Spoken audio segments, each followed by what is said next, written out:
Barbie Fortesa update. And guess pa nga si Daddy Tony sa unang hirit kanina. At nagluto pa ng yempong sinigang na paborito ni Barbie. Yun no, artista na si Daddy Tony. Kasama pa nga mga host sila Susie Entrata saka si Chubby Entrata.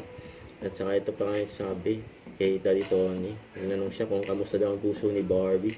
Sabi, alam ko very happy siya ngayon. Ito yung sabi. Ang puso ko ni Ate Barbie dahil. Alam ko, very happy siya ngayon.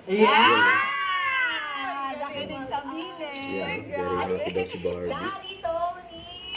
Ito, Grabe. nakabati ni Barbie kay Daddy Tony. Congratulations sa iyong, kung hindi ako nagkakamali, very first solo guesting.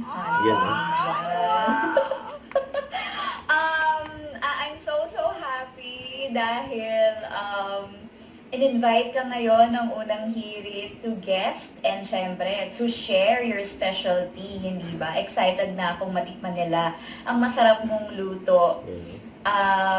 Si Daddy bilang tatay, sobra niyang kalmado, sobra niyang chill, very supportive sa lahat ng bagay. Sa kanya ko rin po talaga nakuha ang pagiging komedyante ko. Kaya I'm very excited na mapanood ang guesting mo sa unang hirit. Sana mag-enjoy ka at maraming salamat sa suporta at pagmamahal mo sa amin ng iyong Tres Marias. Ako, si Ate Abby, tsaka si Mama Ami. Thank you for taking good care of us. And pag tinanong ang love life ng anak mo, ang sabihin mo, very much in love. Yun no? Si Ate Abby! Susan at kay Kuya Benedict! Yun lang! I love you, Daddy. Enjoy! Ito si Barbie.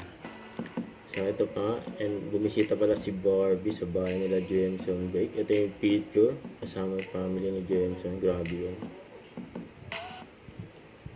Don't forget to subscribe, click the notification bell for more update. This is with Short Reaction Vlog. Stay tuned for more videos. See ya.